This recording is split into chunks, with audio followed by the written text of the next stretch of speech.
So I know I am all that stands between you and lunch. So I only have about 400 slides to go through. We'll be done about 2 o'clock. We should be good by then. Actually, it's about 300 slides, but no, seriously. So I'm going to go through some stuff. I'm going to initially start with Adobe in general. I know some of you obviously have heard of Adobe. You might know some of the stuff we do, some of the stuff we don't do. So it's going to give you an overarching of why we get onto Web Experience Management, and then I'll jump into that.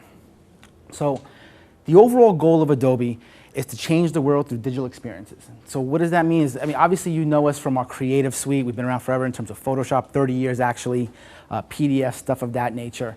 But several years ago, Adobe realized that we had such a great play where we were in so many areas and helpful in so many areas that where can we do to extend that? How can we help with those digital experiences and really go from a full end-to-end spectrum? Hence, we started getting into the digital marketing side, which is where we're Web Experience Management. I'm going to go over all the other aspects of that. But the goal of it is the thought process was the fact that everything's going digital these days. We want to be a part of it. We're driving almost 90% of the content that's being created from a digital experience perspective. Why don't we leverage that? So what we've done is go into the cloud, right? Like everyone else is now is in the cloud. And how do you depict that? With a picture of a tree. So I'm still not sure why we do it like this, but I will explain. So we have 2 clouds right now. We have the Creative Cloud, which is on the left-hand side, and the Marketing Cloud on the right. So obviously, I just talked about the Creative Cloud, all Flash, PDF, stuff of that nature. But on the right-hand side, and I'm going to go through all of these individually real quickly, we have the digital marketing side. And the roots of the tree is the underlying architecture. So the goal is, in a couple years, there'll probably be just an Adobe Cloud. Right now, the 2 clouds have strong integration points, meaning they talk to each other. So they crisscross and they interact, and you can share between the 2 of them. That is our primary goal, is to make that a stronger use case and a stronger usability standpoint. So why do we feel like we needed to get into this market? Why are we different from anybody else out there who's kind of creating this stuff? First and foremost is our creative DNA. We have that unique relationship. We're already in all these all the digital creation aspects of it from agencies. That was what I was looking for. We're in there already. Everyone's using our stuff, so we already have a great foothold. That complete solution. So a comprehensive standpoint, when you saw those 5 solutions in the slide, I have a great, crazy slide with all these lines. I'm going to show you how they all work together, and I'll talk to it, that we offer that no one else can offer. Additionally, there's the market leadership, so we're already in some of the largest digital marketing customers, either creative and on the digital marketing side. And then lastly is that vision. No one else can talk to that full end-to-end spectrum like we can. And this is really the whole point. So as you're creating content for your sites and you're working this stuff, we're at an age now where it's just not like you could say blue works anymore. I think blue is going to work. It doesn't happen that way. Now you can measure and track everything, and blue only works for some people and green works better for others. And having that ability to create, manage, and then deliver that experience and then optimize, creating that full end-to-end circle truly is Adobe's value proposition and where we're going with this. I'll talk, like, everyone's doing certain things. You're going to have your web content management, you can have your analytics, and they all do certain things for certain areas very well. But you're probably going to start seeing more and more as you get advanced, they just don't talk to each other as you would like them to. Some might have some APIs, some you're going to connect on an offline database somewhere. Creating that full spectrum of sharing that information, that's rare, and that's what we're talking about doing. So the marketing flow, I'll build this out real quick. This is for everybody, regardless of schools, regardless, I mean, obviously we're talking education, we work with retail and all different industries, media, entertainment, stuff of that nature, but it's all basic, the stream flow. You're trying to attract and acquire people, students and alumni, and to your site to do something on your sites. Once they get there, you have to deploy that site. You have to manage that site. You have to manage that you're delivering that experience. You got to report and analyze on it. And that's the part that's growing bigger and bigger these days. And then you want to have that connection on the bottom where you're going to connect all that data back and forth between the 3 sections to create that streamlined workflow. So how do we do it? So if I was here last year, we had 20 some odd products. It would have been confusing as crazy. This product does this one particular aspect, this does this, how do they work together? We realized this, and just from your standpoint, I actually came from the client side. I was a manager of analytics at Wyndham Worldwide. And before we made the change I'm going to show you, I used to hate calling Adobe because I was like, I felt like it's just always like nickel and diming, trying to figure something out, need help and stuff like that. So I wasn't the only one talking like that. So what they've done is bundled all of those solutions into 5 core solutions. So now everything comes in these packages. So we're going to talk about Web Experience Management in specific, but you see before it was actually 3 different products. It was Adobe CQ, Adobe DAM, and Scene 7. So you could have bought 1, you could have bought 2, you could have bought 3. You might have had 1, you wanted to connect your own DAM. You might have just wanted your DAM connect to your web content management system. Now it's all encompassing. So now you get everything and it's all integrated there together. Now the beauty of it is that they all talk to each other. So they're all sharing this data back and forth and sharing content. And then the big thing you see obviously here, it's the Creative Cloud, right? So that's driving everything, feeding that stuff, so especially when it comes to Adobe Experience Manager. So just real briefly, because I know we're not here for this, but just so you have an understanding of it. Adobe Social, fairly explanatory, full social tool, listening, tracking and measuring, even to a standpoint of being able to, since one of the lines ties back to analytics, you can actually track how your social campaigns are actually doing, not just I got 300 likes yesterday, that's fantastic. Like, what does that mean? So if you're doing an online campaign within Facebook, you'll actually be able to tell you, like, what did it, you know, to fill out a form or to visit maybe a new tour page or something of that nature, or drive alumni, increase funds. You'll actually be able to tie it back and say, you know, it was this effective. This is exactly how much it generated. Also, it does social apps as well. You can build apps and stuff of that nature, and responsive workflow. So responding back to Twitter feeds and stuff like that, all through one interface, not having to sign into multiple social activities.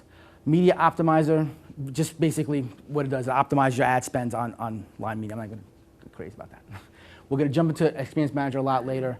Adobe Target used to be formerly Test and Target, so it's for testing and optimization, creating personalized content. There are some personalizations and testing capabilities within our content management system, which I'll touch on, but Adobe Target's it's like that on steroids. It's huge. And then our analytics tool is just basically an analytics tool, right? So it's going to track not only your web activities, it has advanced segmentation capabilities. We also have a tool called Insight, which is an offline information database. So now you can start to tie some offline data to your online data. Very, very robust tool, and those are really my primary areas of these 3 here. But that's basically the overall arching picture, and you see, I mean, Lisa doesn't like that slide. I like it because it really gives you that indication to show the value add of everything tying together and being able to share across. So our 2 clouds there, like we talked about, they talk together, they're going to merge into one soon. It wouldn't surprise me. So that's just overall just Adobe in general. I just want to kind of run through that real quick so you can see why, you know, some people are like, why is Adobe talking about web content management? In big companies, we go in there and they're like, you have a web content management tool? They had no idea. You know, we thought you were the PDF guys. So we're obviously a lot more than that. I'll actually take a real quick break if anybody wants any questions on anything in particular. I know I am talking kind of fast. I talk fast. So if there's something you didn't understand, I blew through it too fast, or you want some detail, please, you know, it's a small enough room we can go back and forth a little bit. Sweet, okay. So digital transformation, this is where we're at in this day and age. So you may not realize it. I don't, obviously everyone's at different levels of their digital maturity, but digital transformation is huge these days. I mean, the explosion of mobile, the explosion of social, and how people are interacting with your brands, it's a huge transformation that's happening extremely quickly. Being able to kind of not only measure and track what's happening on that, but to be able to deliver that experience, there's certain expectations from this standpoint. People who use a cell phone are expecting, if not even a better experience on their phone nowadays than they are from their laptops or their desktop, even they're on their desktops.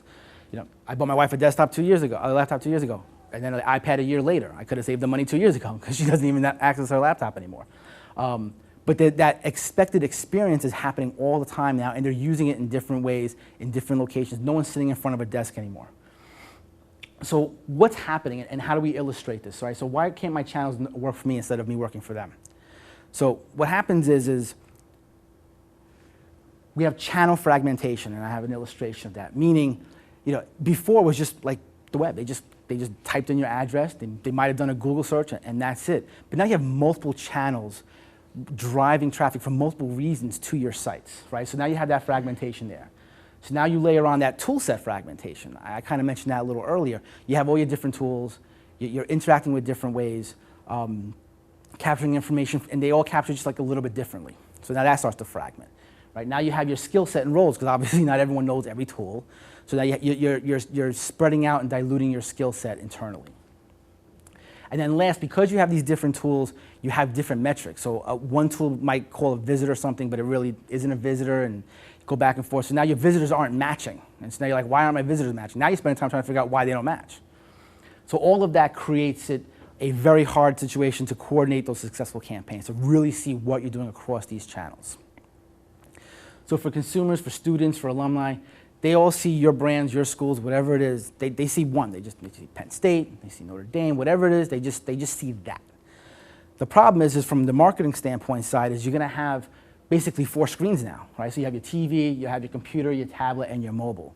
And TV could be anything. I mean, my new TV access to the internet, it could be LCD screens in lobbies and different situations that are displaying data or interactive. TV is becoming a much bigger, it's nowhere near yet, obviously, tablet and mobile, but it's becoming a bigger interactive channel for you to deal with. But now, to get to those channels, you have 6 channels that are getting to those 4 screens, right? You got your web, social, email, search, display, and applications. So now you're spreading across that. So now you start to see the fragmentation kick in. Goes even another step further where you have paid, earned, and owned media. So there's different types of way of generating the traffic through those 6 channels. And then what happens is everyone does different things to get through your sites. They're using different channels to get there. And now how do you effectively manage this? How do you effectively go through this process to track that journey effectively? So what that successful web experience management tool does, it really allows you that platform to generate that content easily for your people to create the experiences regardless of what channel they come in, regardless of what screen they're working on, to just really to be successful, especially now with mobile and web being such a big play. Now I'm not going to read this big long quote because it came from Forrest. There'll be copies of this stuff going around, but I'll read the first one because it really is important. It says, plain web publishing isn't enough in the era of digital experience. We are seeing a change in industry landscape and expanded use cases. It's just, you probably, obviously, you all have some form of web content management. I could tell you a little story quickly. When I was at Wyndham 2 years ago, I'm not exaggerating, they literally had an epiphany. They said, we can make money on the web, right? So they built websites in 2005 and left it. They thought it was like Field of Dreams, like we'll build it and they will come. So their sites were old, not optimized. It was 3 people on the web team, and they never used it as an effective channel. Brought a new guy in, said, realize, guys, you got, Marriott's killing us, Starwood's killing us, we have to access this. Rebuilt websites, and they kept their old web content management system. I can't remember the name, TeamSite. Very old tool, a little bit archaic. We launched these great new sites. Everything was awesome. Everything was working really well. Hey, we want to do a new landing page, right? No big deal, let's throw up a landing page. So it was 4 weeks later, landing page wasn't up. What happened? Oh, TeamSite had some restrictions. It was kind of hard to build some stuff out. We need 6 to 8 weeks. So 6 to 8 weeks is kind of a long time, but all right, well, we'll build that into our process. 8 weeks come, still can't launch a web page in time, a landing page, because it's just the infrastructure that was set up on that content management system, testing, IT issues, everything like that. So now they, after 2 years of struggling with that, now they've gone away from that tool to this tool, just because they grew into it. They realized that if you want to move fast, you need to have the right tools in place, and those older tools, just unfortunately, just not set up to work effectively like that. So what are some of the trends that we are seeing from our side with our customers? No brainer, wow, people are spending more time online. That's a shocking trend. But realistically, web social networks and communities are really influencing that behavior and purchasing decision. It's no longer tied on the shelf, right? You're used to that brand recognition. People are doing a lot more research and taking a lot of people's words for it, whether they know them or not, but they're still doing it. And that brand reputation is really shaped by the online community more than the university or colleges, right? So, like I said, you already have established brands, whatever schools you're working with or companies you're working with, and the online community is just developing that reputation. From a social perspective, this is a true story. There was a musician, I don't remember, no one big, goes on a Continental flight, has his guitar. Continental destroys the guitar in the process of submitting this in baggage, right? So he's like, my car, it's destroyed. And they wouldn't do nothing to it. They were like, I am not touching this, it's your fault, whatever. I mean, how could it be my fault? I checked my bag in. So he goes, writes a song, and puts it on YouTube. Gets 10 million hits ripping Continental. Now, Continental never responds. So who knows how much brand equity they lost in that campaign. But other companies realized this, and there was like this one company, it was a guitar manufacturer, a repair guy. They created a package under that guy's name. Hey, if you need your guitar fixed, come to us. And they linked it to his YouTube. Sales went through the roof like 400%. Another company that created guitar cases created the special edition of this guy's name, guitar case for travel purposes. Same thing, went through the roof. And Continental still never responded to it. So from a social perspective and reputation, it's a two-way street, right? I heard the story about, I think it was the CEO of JetBlue was one of the first Twitter guys and the first big corporation, and he would just send out general press releases, nothing, and no one would respond to him. So one day he gets pissed on a Sunday and goes, what do you people want? That's what he tweeted. And they said, this. We want that interactivity. We want you. We don't want your company. And that's what social is, and that's how social is shaping everything that's going on, whether you are involved in it or not. And that probably would have tied into my last statement a lot better. So I'll just jump into the next one. And then the explosive growth of mobile devices, right? Obviously, we all know mobile is blowing through the roof. Lisa just told me she has 5 devices. In my house, it's me and my wife. I have a 2-year-old and a 6-year-old. I have 3 iPads. I have 4 phones. I mean, I don't even know what we're using all this stuff for, but we have it. And ultimately, there's this increased pressure on marketing now, right? Like I mentioned earlier, there is no more blue works better. You have to have stats. There's expected return on your investment from a marketing perspective, and you got to be able to tie that back to your efforts. From an education standpoint, why you should be considering and thinking about digital marketing, and this isn't just companies, obviously. So private colleges spend over $2,000 per student in a recruiting perspective. Almost 82% of students are researching on the web. It's got to be even higher than that, I would think. And then obviously most traffic is on tablets and phones.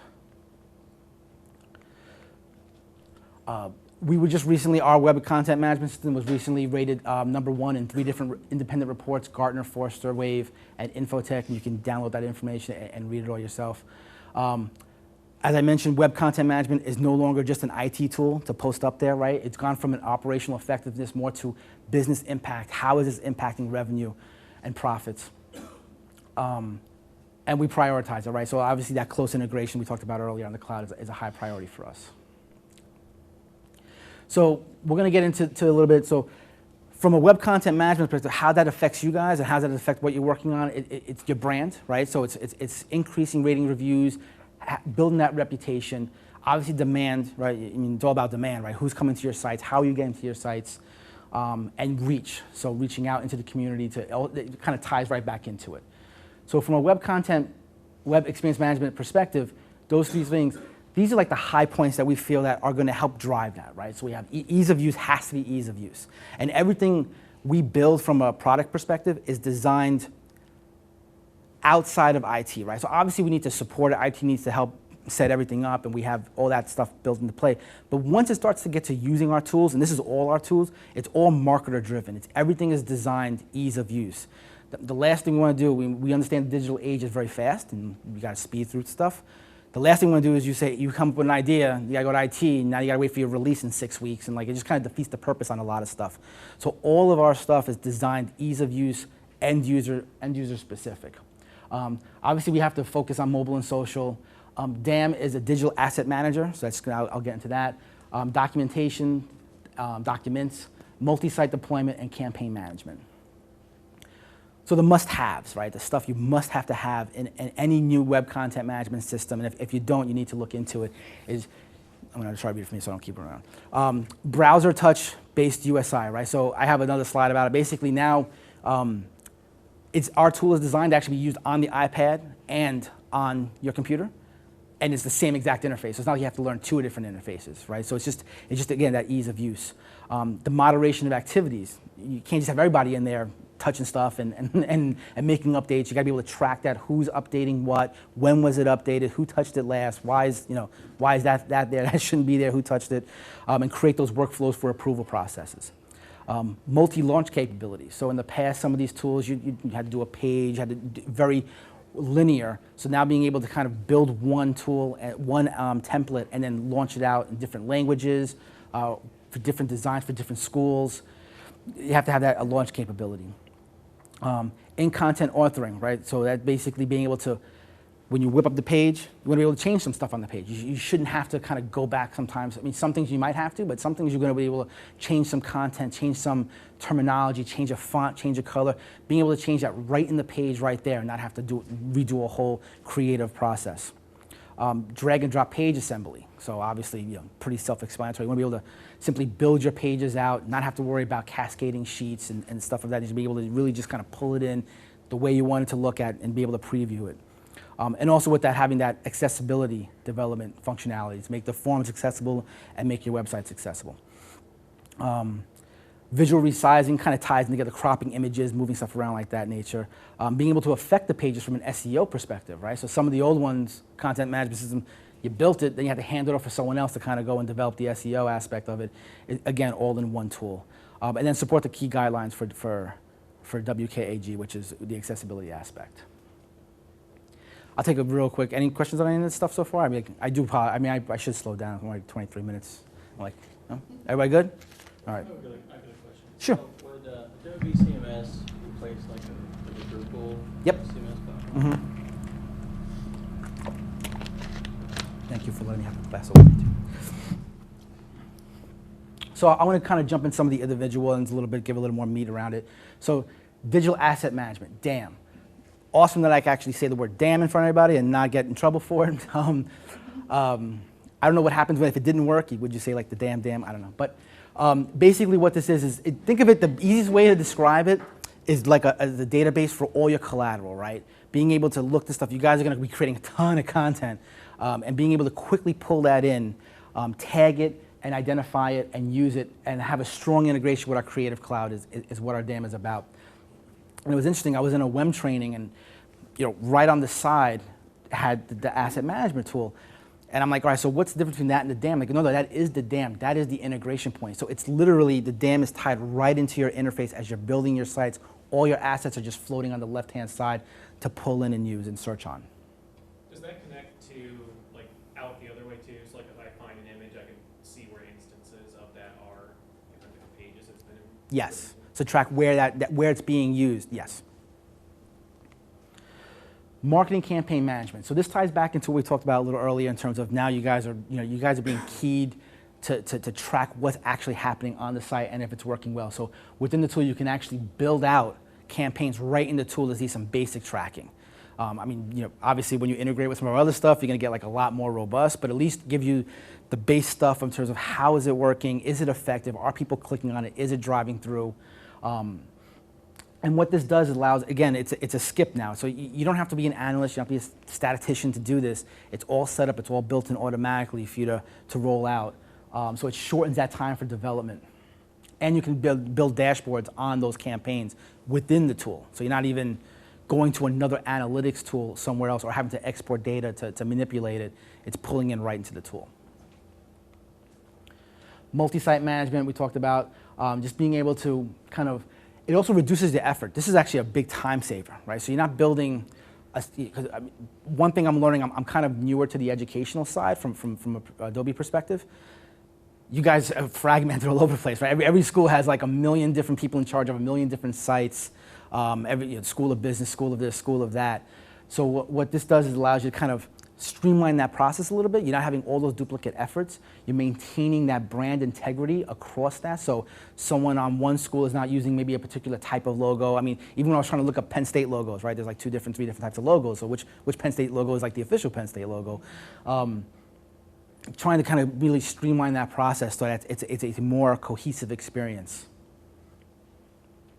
Document services, so obviously this is huge for colleges, right, in terms of form applications, trying to make sure that form is effective, you're not losing people certain points of the form or the form is not working effectively, ensuring that form has accessibility, and then also ensuring that form works, again, mobile, right? So people are accessing, you probably have worked on an iPad or something and you go to a site and it just doesn't work right, even if it's not Flash. It could be something else that just wasn't optimized for that mobile experience, especially a form. Forms tends to get generally jammed up. Our form document services allows that to make sure it's optimized for that experience. So the next couple of ones is future, we call it future proofing, right? Because the future really is here. We've always been talking about how mobile and social are going to be big. They're going to be big. Well, no, they are big, and they're kind of basically taking over stuff. So our solution, how do you future-proof that? I mean, obviously we talked about older systems that haven't been able to scale.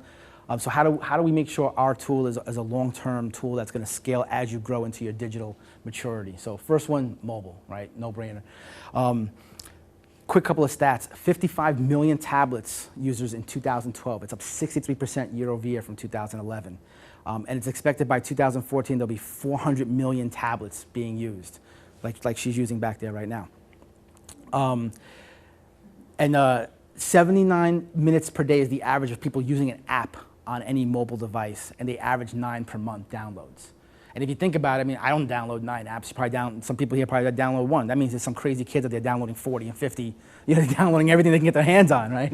So, for that average to be 9, it's pretty interesting. But, this is the future, right? Everyone's using that. I mean, half the people in this room, I mean, probably more than half have a tablet, and they're probably using it while I'm talking now.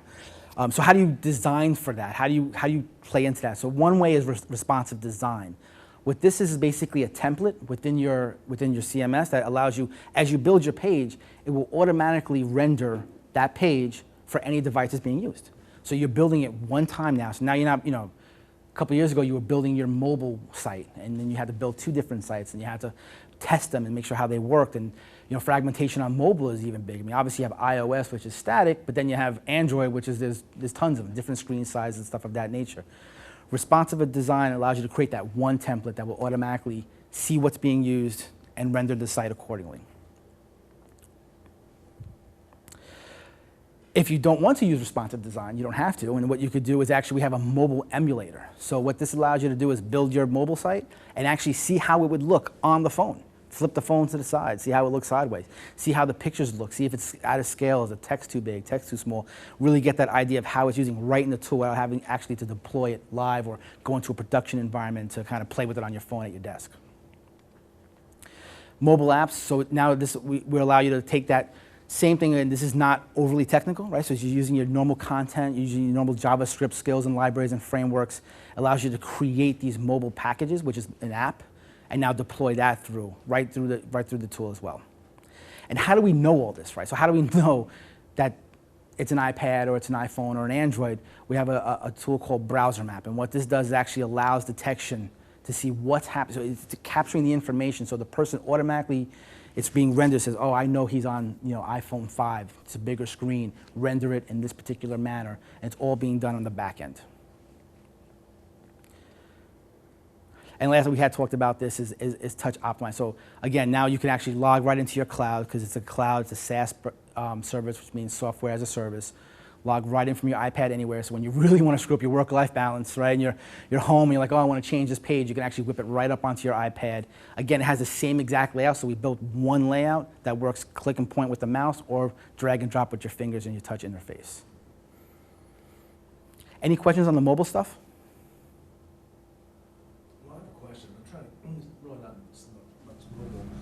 I'm just trying to get my head around the idea of the content management system. You brought up Drupal. So what I'm trying to do is compare this to Clone, WordPress, Joomla. Mm-hmm. Where does this live? Is this a proprietary Adobe product that is something that is installed on our server, or is this installed? Does this live within the cloud and on Adobe servers that we subscribe to? You can actually have it both ways. You actually have it on-premise or cloud service and support. So this is an enterprise application that you can purchase. Yep. We have a site license at the library for Penn State. Oh, we do? Yes.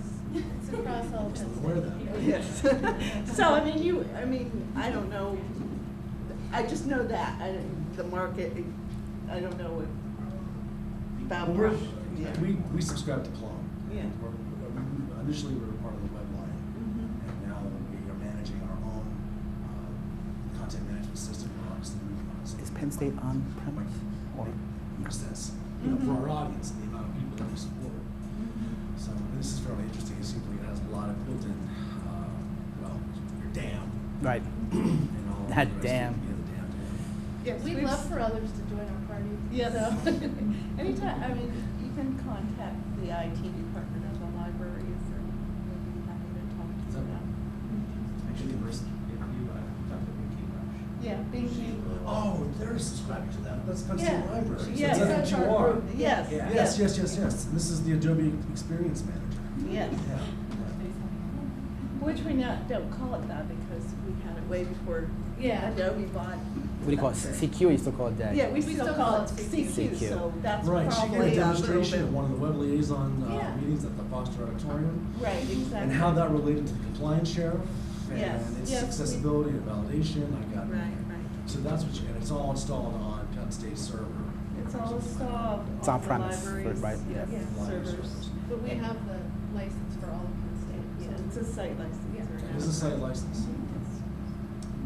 So we can almost consider that as open source in a way that it's not, but we have to subscribe to it. Right, right. I assume so, I don't I don't know. I have to know figure how it licensing works, but Yeah. anybody can use it, I don't know how that works, so.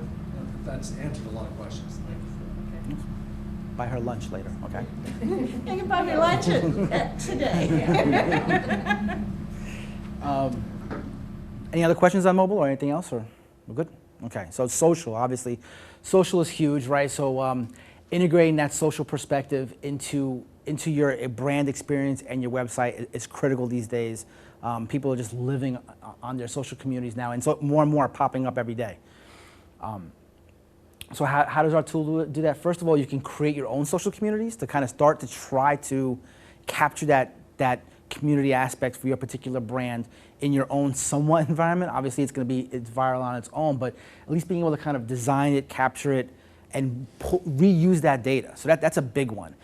Being able to leverage the data that's being captured in your community to actually pull back into your site. It's a huge differentiator, but it's also very effective. And then just integrating general social stuff. We have plug and play, drop in, like so your Facebook logins and links in for Twitter accounts and stuff like that. You just simply can just drag and drop it on the page during your creation build. That there's no sort of coding involved. It's all done on the back end. And again, now starting to pull in that consumer voice about ratings and reviews, depending on your use cases. You can kind of start to pull that stuff directly back into your site as well. And reuse it in other areas, right? So I believe it goes right back into the DAM aspect. So now you can start to pull that out and leverage it in all sorts of different media outlets. And then cloud prospect, right? So everything's in the cloud these days. Everyone uses cloud. I was actually disappointed when we called it the marketing cloud. I'm like, could we have thought of something else? I mean, everyone's using cloud.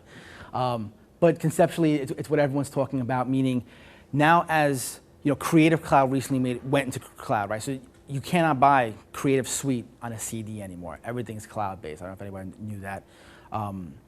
What the advantage of that is, though, is now it shortens that time for updates. So now you don't have to wait for the next CD or the next download. The clouds are just constantly going to be updated with all the new features and functionality that we developed for this stuff. Plus the cloud allows all of our stuff, like we talked about earlier, just to talk together. So everything's talking through the cloud. One thing, I don't have anything up here on this, but as you saw, we have the 5 solution sets. So one thing we are launching this summer is a single login.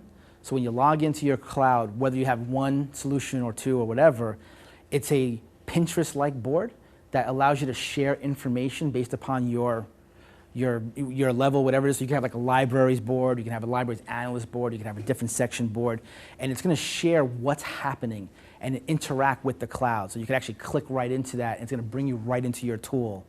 But the term they like to use is breaking down silos, right? You have all these different groups. I mean, look, even though you weren't even sure what was going on with libraries, right? So being able to kind of share what's happening, because all this information is great, but if you're not taking action on it, you're not sharing it, and the appropriate people are not interacting with it, it's just not going to be effective. So the cloud allows us to do that now, right? So when you log in, you'll be able to share all that information, share stuff out. It links directly to the Creative Cloud. So you could actually create something in the cloud, shoot it over to you. You could take a look at it and say, you know what, I don't like it. You could annotate it, put a note, send it back. It goes right back to that person's cloud. He's opening it up right in Photoshop, makes the change, and it's all real time, and then it shoots right back to you, and you can post it right up onto a web page. So it's also really reducing workflow times as well. And amazing enough, that's free. I was so pumped when they said they were that's actually just gonna be a free usage of all our solutions.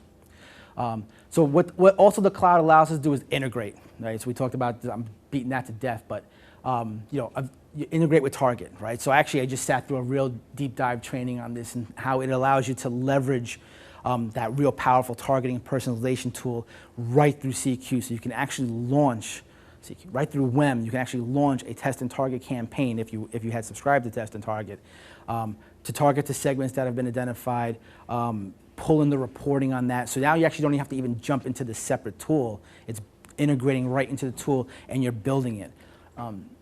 Another aspect is how you deploy test and target. Test and target deploys, is that going to work? No.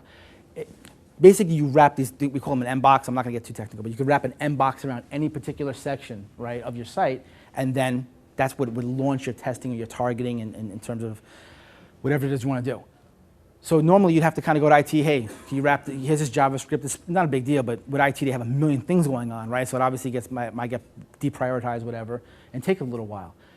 With CQ, you can actually just drop your M-box right on there and launch that page. So if you are launching, and it actually ties into analytics as well. I'll go into analytics as well.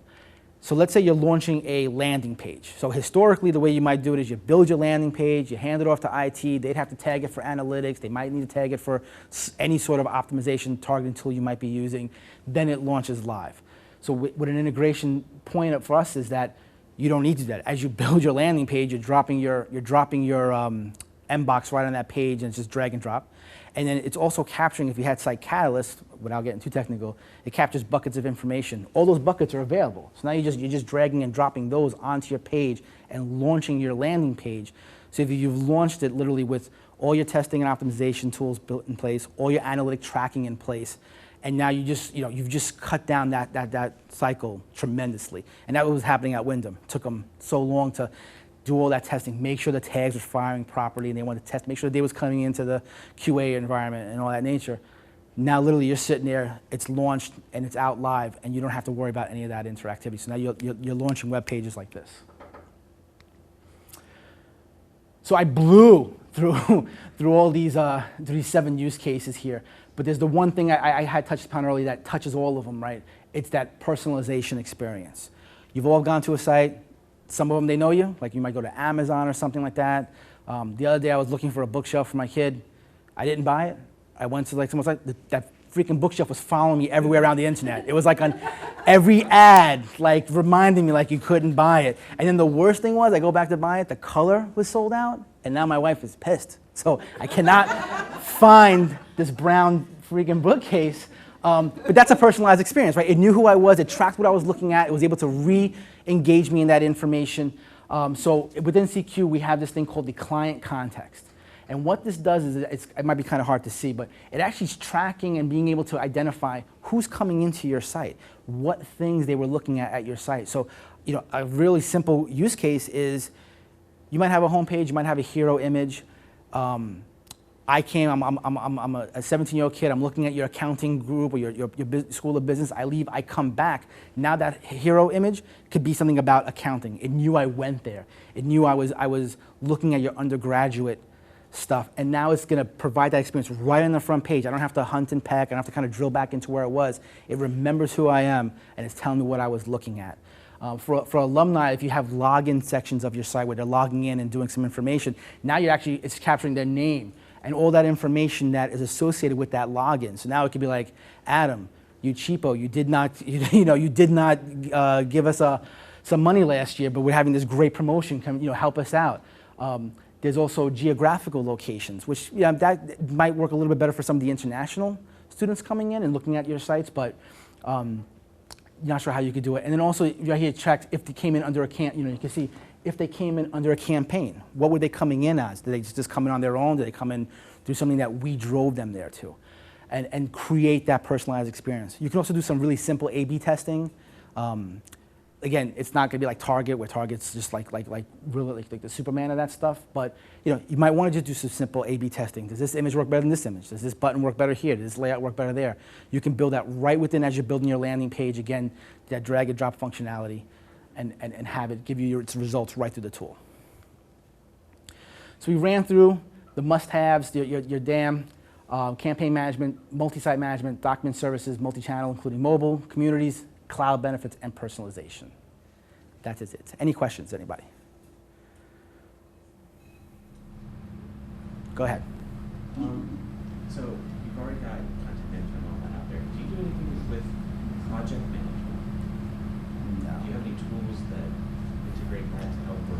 Well, there's workflow built into the tool itself. So if you have certain individuals who are meant to edit and they have to go through an approval process to to publish, you can build that. The workflow is there. You can have the workflow. You don't have to have the workflow. You can edit the workflow. You can have it send the approval process to 6 people, to 1 person. That's all built in. So that, I guess the way I got confused, you wouldn't use it project management terminology. You would use workflow management terminology, and that would help you identify who should be doing what, when, where, and what approval processes should take place. Okay, but it doesn't actually do anything where it like tracks what people are doing and give them deadlines to that.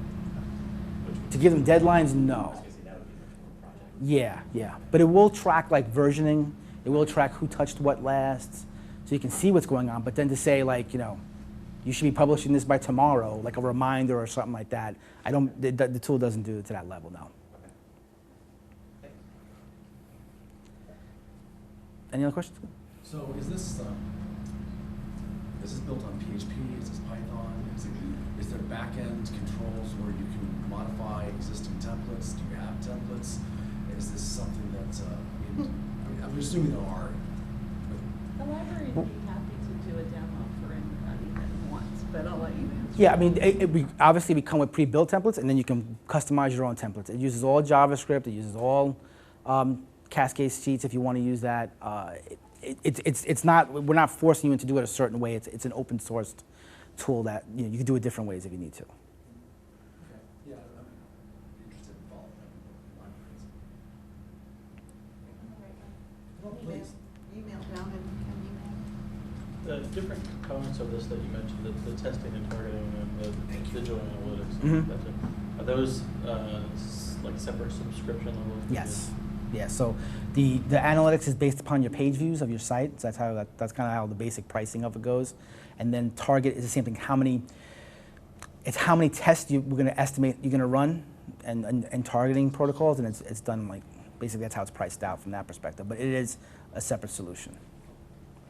What we've noticed with this is that it has that basic analytics, it has that basic targeting. It's a great start point. There is a little bit of debate. Is analytics really a hub, or is WEM the hub? I can see both sides of it, but what it does is, since it gives you that kind of basic testing functionality, you start to get a little more into it, and then it actually starts leading down the road for other things. And the testing and targeting part of this, does that integrate into like Google Analytics and Formetrics and other? So all our tools work agnostically. Google, you can't even get data out of Google. That's their big thing is, so it really isn't going to link in well with Google specifically. But for other tools, depending on the tool, we do have some integrations. We don't want it to be like, if you have a different analytics tool, you can't use our tool. They just work better when you use them together. We do use Google Analytics and then use their separate interface to Cheap lunch, though. Not a good one. Any other questions?